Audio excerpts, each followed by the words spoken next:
बनाने को बोला था, एक बार वो प्लेट लेकर आते हैं हर्षदा।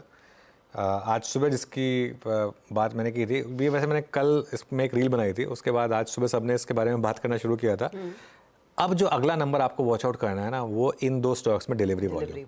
अब आईसीआईसीआई है, ये आईसीआईसी नहीं, आईसीआईसीआई बैंक में 1250 करोड़ की डिलीवरी वॉल्यूम 2 बजे तक हो चुकी है, और एचडीएफसी बैंक में 2000 करोड़ की डिलीवरी वॉल्यूम हो चुकी है 2 बजे तक। जो एवरेज रहा है वो करीब करीब, मतलब कल करीब 3000 करोड़ एचडीएफसी बैंक में हुए थे, और आईसीआईसीआई बैंक में करीब 2000 करोड़ हुए थे। और मुझे जो एक इन्फॉर्मेशन मिल रही है कि 3 बजे एक बास्केट बाइंग भी आनी है, खासतौर से बैंकों में, तो उसमें मुझे लग रहा है ये नंबर और पिकअप होगा। ये एक और मेरा रीज़न है कॉन्फिडेंस ये दिखाने का कि बैंक निफ्टी में आज फिर हाईएस्ट पॉइंट पर जाकर बंद होने की तैयारी कर रहा है। और हाईएस्ट पॉइंट पर जाकर बंद क्यों होते हैं इंडेक्स? क्योंकि आप अगले दिन की तैयारी कर रहे होते हैं, और अगले दिन में नॉर्मली आप एक ट्रेंडिंग मार्केट में एक्सपेक्ट करते हैं कि एक गैप अप होगा, क्योंकि हर कोई चेज़ करेगा उसको। और आज मुझे लग रहा है कि एक और चीज़ जो मार्केट के फेवर में जाएगी कि आज सुबह के ग्लोबल क्यूज़ काफ़ी ख़राब थे। इस समय यूरोपियन मार्केट्स काफ़ी अच्छे हैं, और ठीक है डाउ फ्यूचर्स फ्लैट हैं, लेकिन मुझे लग रहा है कि वो भी एक प्रॉफिट बुकिंग थी। उसके बाद यहाँ पे भी एक अच्छा मूव आपको मिलना चाहिए। ब्रेंट भी काफ़ी नीचे आ गया है, 78-80 पर आ गया है। मुझे लग रहा है कल आपके पास एक और मौका होगा एक बड़े गैप अप का। इसके लिए मुझे लग रहा है कि ये शायद बैंक निफ्टी फिर आपको सरप्राइज करे। अच्छा, पंकज जी वापस जुड़ गए, वो कनेक्शन थोड़ा सा लूज हो गया था उनके साथ। पंकज जी, मैं ये पूछ रहा था कि इन दोनों बैंकों में बहुत बाइंग हो रही है, आईसीआईसीआई बैंक और एचडीएफसी बैंक में। ऑब्वियसली आईसीआईसीआई बैंक पर आप कमेंट करेंगे नहीं, लेकिन एचडीएफसी बैंक और कोटक, इसमें आप क्या व्यू बन रहा है? सो देखिए, between HDFC and Kotak bank, I think Kotak bank में नया मैनेजमेंट का या टॉप मैनेजमेंट का परफॉर्मेंस या अभी तक outlook is still pending. I think that way HDFC bank काफी कंफर्टिंग लगता है। ऑलरेडी वैल्यूएशन भी काफी अट्रैक्टिव है, 2.25 एडजस्टेड बुक बेसिस ट्रेड करता है। क्रेडिट ग्रोथ अच्छा रहने की उम्मीद है। एंड प्लस एक और अच्छी चीज ये होगी कि किसी रिटेल में अगर आप देखेंगे तो काफी सारे बैंक्स का फोकस रहा है। HDFC bank on the contrary थोड़ा कॉर्पोरेट साइड में इसका फोकस ज्यादा रहा है। एंड हमें लगता है कि आगे जाके with this kind of a verdict, corporate bank या जिनका भी बुक कॉर्पोरेट साइड में अच्छा खासा है, relatively that those bank should do better. तो that way I think HDFC bank थोड़ा उसके हिसाब से बेटर हो जाता है। प्लस जो मार्जिन रिकवरी है ओवरऑल जो 3.4% आ गई थी, आगे जाके हमें लगता है कि 3-4 क्वार्टर में करीब 4% की तरफ चली जाएगी। तो जो भी इसके जो कंसर्न्स थे वो सब एड्रेस हो जाएंगे, एंड कॉर्पोरेट साइड में जो ग्रोथ होगी वो ये बैंक कैप्चर करेगा। एंड होपफुली बाय देन आपके जो फॉरेन फ्लोज हैं वो भी पिकअप होने चाहिए, तो जिसका फायदा इस बैंक को मिलना चाहिए। तो between Kotak and HDFC, I think HDFC bank clearly would be a preferred bank. Okay, तो कोटक और एचडीएफसी बैंक प्रेफर्ड ट्रेड रहेंगे। इनफैक्ट इसी सेक्टर पर एक और व्यू ले लेते हैं। हमारे साथ इस सेक्टर के एनालिस्ट एलकेपी शेर खान के दरअसल अजीत काबी जुड़ रहे हैं, और उनसे पूछेंगे कि यहाँ से आगे एलपे की securities, I beg your pardon, कि वैल्यूएशन वाइज सिचुएशन कैसे स्टैक्ड अप है और क्या ड्राइव करने वाला है next leg of growth in सभी बैंकों में। अजीत, अनडाउटेडली कल और आज में हमने देखा है निफ्टी बैंक को एक नई जान, एक नई ऊर्जा आई है, लेकिन अगर एक पॉइंट आप फोकस कर रहे हैं अपने क्लाइंट्स के लिए, वो क्या रहेगा इन बैंकों में? द शेयर फैक्ट कि यहाँ से किस तरह की लोन बुक बढ़ने वाली है, या फिर किन वैल्यूएशंस पे स्टॉक्स खड़े हैं? आपका फोकस एरिया इस समय क्या है? हाय, थैंक यू सारे व्यूअर्स को, और गुड आफ्टरनून। सो हम जिस तरीके से देख रहे हैं इस पिछले क्वार्टर और आने वाले क्वार्टर्स में, जो सबसे बड़ा इन्वेस्टमेंट थीसिस प्ले करने वाला है वो है जिस भी बैंक्स का या एनबीएफसी का कॉस्ट ऑफ बोरोइंग कम हो, वो अच्छा परफॉर्म करने वाले हैं इन कमिंग क्वार्टर्स।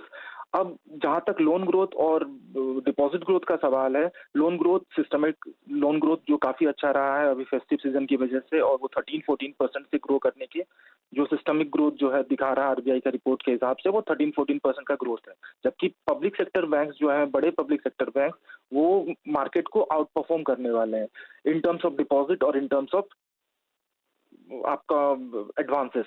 अब दूसरी चीज रही नेट इंटरेस्ट मार्जिन्स की, जो कॉस्ट ऑफ बोरोइंग जितने भी बैंक्स के कम है वो अच्छा परफॉर्म करने वाले हैं। जबकि इस क्वार्टर और कमिंग क्वार्टर या पिछले नेक्स्ट फाइनेंशियल ईयर में देखा जाए, क्रेडिट कॉस्ट के मामले में ज्यादा उछाल देखने को नहीं मिलेगा। सो प्रॉफिटेबिलिटी और रिटर्न रेशियो सारे बैंक्स के लगभग सही रहने वाले हैं, पर जो बैंक्स के कॉस्ट ऑफ बोरोइंग कम है और क्रेडिट ऑफटेक ज्यादा होने वाला है वो अच्छा परफॉर्म करने वाले हैं। अब दूसरा पॉइंट ऑफ व्यू जो है एसेट क्वालिटी काफी सारी बैंक और एनबीएफसी का सही रहने वाला है। थर्ड, जो कैपिटल डाइल्यूशन होने वाला है, रिस्क वेट, जो आरबीआई का नया नॉर्म्स है कि रिटेल क्रेडिट का रिस्क वेट बढ़ा दिया गया है, उससे कैपिटल एडिक्वेसी रेशियो में हर एक प्राइवेट सेक्टर बैंक का जिनका ज्यादा एक्सपोजर रिटेल बैंक्स पे है या अनसिक्योर्ड रिटेल पे है, उन पे हम लोग 1 से 1.5% का हम लोग देख सकते हैं कैपिटल डाइल्यूशन। अब इन सब चीजों को देखते हुए सारे बैंक्स, आप पीएसयू और पब्लिक सेक्टर बैंक्स को आप देखें, वो हिस्टोरिकली जो जितना पीक बना था वैल्यूएशंस का, उनसे काफी लो चल रहा है। सो वैल्यूएशन वाइज काफी बैंडविड्थ मिलता है सारे बैंक्स को स्टॉक प्राइस का परफॉर्म करने के लिए, इवन वो पब्लिक सेक्टर बैंक्स हो और प्राइवेट सेक्टर बैंक्स हो। और हम देखते हैं कि कुछ प्राइवेट सेक्टर बैंक्स हैं जैसे ICICI bank, IndusInd bank, even federal bank जो गोल्ड लोन पे ज्यादा काफी आगे बढ़ रहा है, ये तीनों बैंक अच्छा परफॉर्म करने वाले हैं। हम लोग उम्मीद कर रहे हैं कमिंग क्वार्टर्स या आने वाले फाइनेंशियल ईयर में, आने वाले कैलेंडर ईयर में।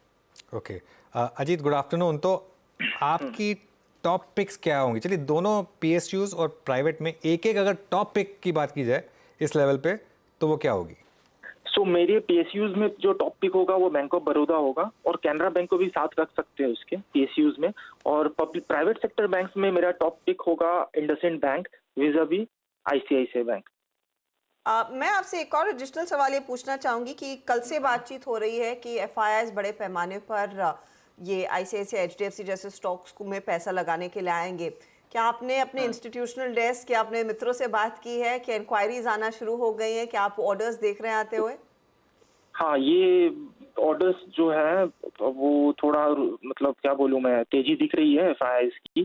ठीक है, सारे बैंक्स में इवन वो प्राइवेट सेक्टर बैंक्स और पब्लिक सेक्टर बैंक्स हो, उसमें थोड़ी तेजी है एफआईआई बाइंग्स में, क्योंकि वैल्यूएशन गैप बहुत ज़्यादा है और काफ़ी पिछले साल एफआईआई आउटफ्लो देखा गया है और वैल्यूएशन में बहुत सारा मार्जिन दिखता है जिससे वो मतलब स्टॉक प्राइस परफॉर्म अच्छा करे। सो एफआईआई बाइंग्स अभी है और डीआई बाइंग्स भी काफ़ी अच्छा है। अजीत, आपने कहा इंडसइंड बैंक और बैंक ऑफ बड़ौदा, एक एक रीजन बता सकते हैं अगर दोनों के लिए क्यों प्रेफर्ड है इस स्पेस में आपके लिए? पहला रीजन मैं इंडसइंड बैंक के बारे में बताना चाहता हूँ। इंडसइंड बैंक का जो most of the loan book है वो व्हीकल लोन में है, और व्हीकल लोन का जो प्रोपोर्शन होता है वो फिक्स्ड रेट लिंक्ड होता है। फिक्स्ड रेट लिंक होने, रेपो रेट अगर अभी घटता भी है आगे जाके या स्टेबल रहता है, जो फिक्स्ड रेट लोन बुक है वो अच्छा परफॉर्म करने वाला है। उनके नेट इंटरेस्ट मार्जिन या तो यहाँ पे बने रहेंगे या से अच्छा परफॉर्म करने वाले हैं। ये बहुत बड़ा रीजन है इंडसइंड बैंक का, जो हम लोगों ने पिछले साइकिल में देखा था जब कोविड शुरू हुआ और इंटरेस्ट रेट कट शुरू होना लगा, तो हम लोगों ने अच्छा परफॉर्मेंस देखा था इंडसइंड बैंक का, क्योंकि उनका प्रोपोर्शन जो फिक्स्ड रेट लोन का काफी ज्यादा था। जो ये हम लोग सोच सकते हैं कि अगर इंटरेस्ट रेट स्टेबल रहे और यहाँ से कट होना शुरू हो तो इंडसइंड बैंक अच्छा परफॉर्म करेगी। और दूसरा है bank of Baroda. Bank of Baroda का पहला चीज है वैल्यूएशन काफी अच्छा है, जो 0.97 प्राइस टू बुक ट्रेड हो रहा है, अराउंड 1 के प्राइस टू बुक पे ट्रेड हो रहा है। और बैंक ऑफ बड़ौदा का आप पिछले 3-4 साल से देखोगे, उनका जो लोन ग्रोथ जो है काफी अच्छा रहा है सब पीएसयू बैंक से, और उनका एनपीए लेवल भी काफी कम हो गया है, और जितना होलसेल बैंक्स में जितने क्रेडिट थे, कॉर्पोरेट क्रेडिट, वो सारे एनसीएलटी एंड बाकी चीजों से सारी रिकवरी हो चुकी है लगभग। सो इन सब चीजों को देखते हुए उनकी प्रॉफिटेबिलिटी काफी अच्छी रहने वाली है आज से नेक्स्ट FY24 एंड FY25 में। सो इन सब दो चीजों को देखते हुए valuation and growth, I believe कि ये दोनों बैंक्स अच्छा परफॉर्म करने वाले हैं। ओके अजीत, बहुत बहुत शुक्रिया आज हमारे साथ जुड़ने के लिए और इस बैंकिंग सेक्टर पर अपना व्यू देने के लिए। चलिए एक काम करते हैं, एक